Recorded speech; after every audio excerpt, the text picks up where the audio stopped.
শুভ সকাল বন্ধুরা, আজকে চলে এসেছি নতুন একটা রেসিপি ভিডিও নিয়ে। এটা সাধারণত বাচ্চাদের জন্য ভীষণ হেলদি অ্যান্ড টেস্টি একটা রেসিপি। এটা বাচ্চা থেকে বুড়ো সবাই খেতে পারে। তার জন্য প্রথমে আমি এই যে সবজিগুলো কেটে নিচ্ছি। সবজির মধ্যে রয়েছে একটা গাজর, একটা আলু, কিছুটা ধনেপাতা, কিছুটা বিনস এবং একটা টমেটো, আর সাথে নিয়ে নিচ্ছি একটা কাঁচা লঙ্কা। যেহেতু এটা আমার ছেলের জন্য বানাবো, তাই অতটা ঝাল করব না। প্রথমে সবজিগুলো আমি কাট করে নিচ্ছি, একদম ছোট ছোট করে কাট করে নিচ্ছি যাতে তাড়াতাড়ি সেদ্ধ হয়ে যায়। সমস্ত সবজিগুলো আমার কাট করা হয়ে গেছে। এবার চলো রান্না করার পালা। তার জন্য প্রথমে গ্যাসটা অন করে নিলাম, তারপরে একটা কড়াই বসিয়ে দিলাম। খাবারটা আজকে আমি সর্ষের তেলে বানাবো, তার জন্য কড়াইতে কিছুটা সর্ষের তেল দিয়ে তাতে দুটো এলাচ ফাটিয়ে দিলাম। এবার কেটে রাখা সবজিগুলোর মধ্যে আলু, বিনস এবং গাজর কুচিটা দিয়ে এটাকে হালকা আঁচে ভাজতে দিলাম। এবার চলো মেন উপকরণটায় আসা যাক। মেন উপকরণটা হচ্ছে ডালিয়া।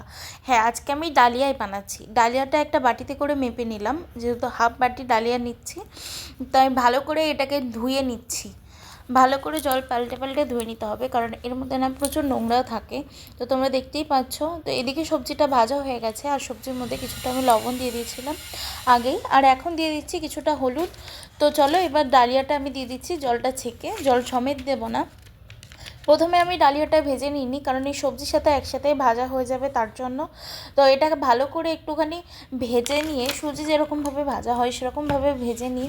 আরও খানিকটা লবণ দিয়ে দিলাম, কারণ প্রথমে অল্প একটু লবণ দিয়েছিলাম। ডালিয়াটা আমার ভাজা হয়ে গেছে। এবার পরিমাণ মতো জল দিয়ে দিলাম।